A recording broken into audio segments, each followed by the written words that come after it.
तिरुपती बालाजी हे जगातील सर्वात प्रसिद्ध आणि श्रीमंत हिंदू मंदिर. दररोज सरासरी 60,000 ते 1,00,000 भाविक येथे दर्शनाला येतात.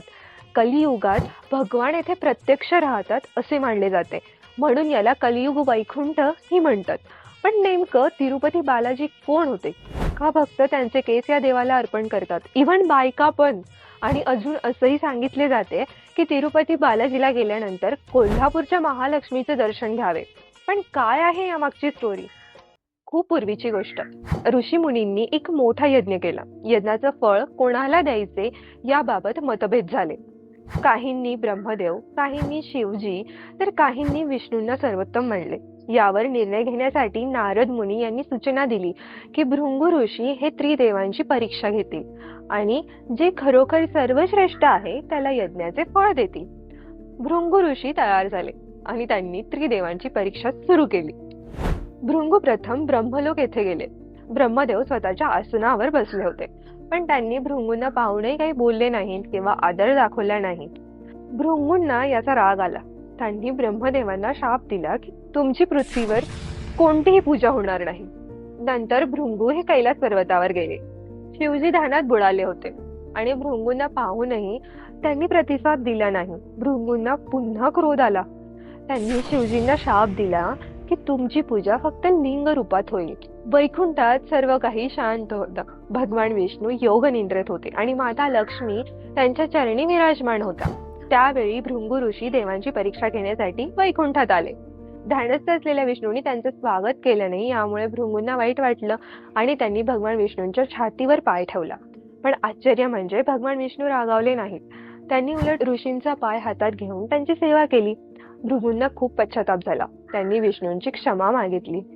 पण हा प्रसंग माता लक्ष्मीच्या हृदयाला फार लागला. माझ्या पतीचा अपमान झाला या भावनेने त्या दुखी झाल्या आणि वैकुंठ सोडून पृथ्वीवर निघून गेला. कोल्हापूर येथे त्या ध्यान करू लागल्या आणि म्हणूनच तिरुपती बालाजी यांच्या दर्शनानंतर कोल्हापूरच्या महालक्ष्मी देवीचे दर्शन घेणे हे महत्त्वाचं मानलं जातं. कारण विष्णू आणि लक्ष्मी दर्शनाने यात्रा पूर्ण होते, शांत आणि आरोग्यदायी जीवनाचे आशीर्वाद मिळतात अशी श्रद्धा आहे. लक्ष्मी मातेशिवाय वैकुंठ ओस पडलं. भगवान विष्णूंना शांती मिळेना. अखेर त्यांनीही पृथ्वीवर अवतार घेण्याचा निर्णय घेतला. ते श्रीनिवास रूपात पृथ्वीवर अवतरले आणि तिरुमला डोंगरावर झाडाखाली ध्यान करू लागले. त्याच काळात पृथ्वीवर एका धर्मनिष्ठ राजाच्या घरात एका कन्येचा जन्म झाला.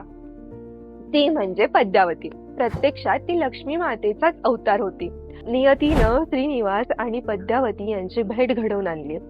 ही भेट साधी नव्हती. ती दोन दैवी शक्तींची ओळख होती. प्रेम फुललं आणि विवाह ठरला. हा विवाह सामान्य नव्हता. सर्व देवता, ऋषी, गंधर्व उपस्थित होते.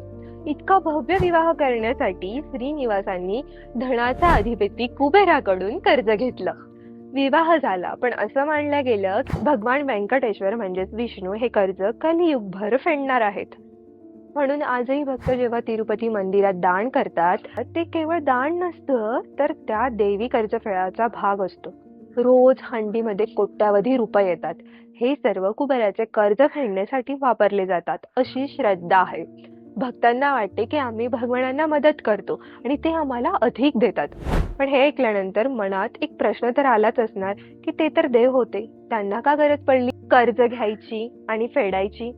यामागे असे कारण असू शकते की भगवान स्वतः सृष्टीचे नियम मोडत नाही. पृथ्वीवर अवतरले असताना ते मानवी नियमाचे पालन करतात. कर्ज घेणे आणि फेडणे हा एक नियम आहे. देव असो या मनुष्य, पृथ्वीवर तर ते फेडावंच लागणार. त्यानंतर एकदा भगवान श्रीनिवास तिरुमला डोंगरावर ध्यान करत असताना त्यांच्या अंगावर मुंग्यांचा पर्वत बनला होता. तेथे रोज एक गाय येत असे आणि दूध देत असे. अनेकदा असे घडले. एक दिवस गायीच्या मालकाने ते पाहिले आणि तो खूप क्रोधित झाला. जवळच पडलेली कुऱ्हाड घेतली आणि गायीवर मारली.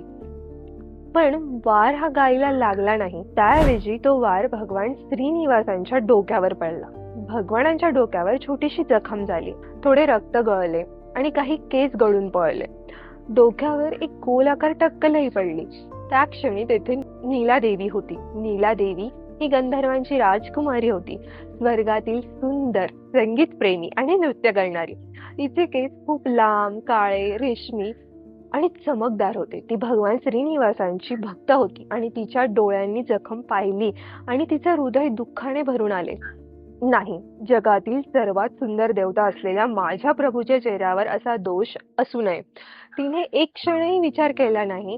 नीलादेवीने आपल्या सुंदर केसांची एक मोठी कट घेतली. तिचे सर्वात प्रिय, सर्वात मूल्यवान असे केस तिने कापले आणि जखमेवर लावले. तिच्या भक्तीच्या शक्तीने ते केस जखमेवर रुजले. जखम ताबडतोब बरी झाली. श्रीनिवासाचे म्हणजेच भगवानांचे डोके पुन्हा पूर्ण सुंदर केसांनी भरले गेले, अगदी पूर्वीसारखे. भगवान श्रीनिवास हे नीलादेवीच्या त्या त्याग आणि अनन्य प्रेमाने इतके प्रसन्न झाले की म्हणाले, तुझे केस माझ्यासाठी तू अर्पण केलेत आणि आता जो कोणी माझ्या दर्शनासाठी येईल आणि आपले केस अर्पण करेल त्याच्या सर्व मनोकामना पूर्ण होतील, त्याचे पाप नष्ट होतील आणि माझ्या लक्ष्मीची कृपा त्यांच्यावर सदैव राहील.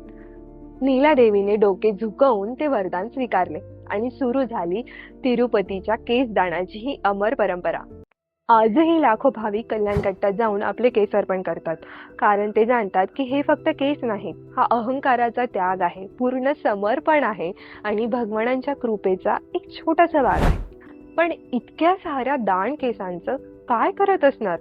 TTD म्हणजेच तिरुमला तिरुपती देवस्थानम हे एक मोठं ट्रस्ट आहे, म्हणजेच एक संस्था आहे जी तिरुपती बालाजी मंदिराचं संपूर्ण व्यवस्थापन करतं. आणि TTD हे केस नियमित ऑक्शन करतात, म्हणजेच ऑनलाईन विकतात. केसांची किंमत ही ग्रेडनुसार ठरते. लांब काळे नैसर्गिक केस सर्वाधिक महाग असतात. जुन्या रेकॉर्ड्सनुसार वर्षाला 100 ते 150 कोटीपर्यंत कमाई होते. हे केस जगभर निर्यात होतात. Europe, America, Hollywood stars premium wigs बनवतात. भारतीय बाजारातही विंग्स आणि हेअर एक्सटेन्शनसाठी वापरले जातात. TTDची ही कमाई चॅरिटी, रुग्णालय, शिक्षण, पाणी योजना आणि मंदिराच्या विकासासाठी वापरली जाते. अशाच अजून कोणत्या मंदिराबद्दल तुम्हाला जाणून घ्यायला आवडेल मला नक्की कमेंटद्वारे कळवा. व्हिडिओला लाईक आणि शेअर करायला विसरू नका. धन्यवाद.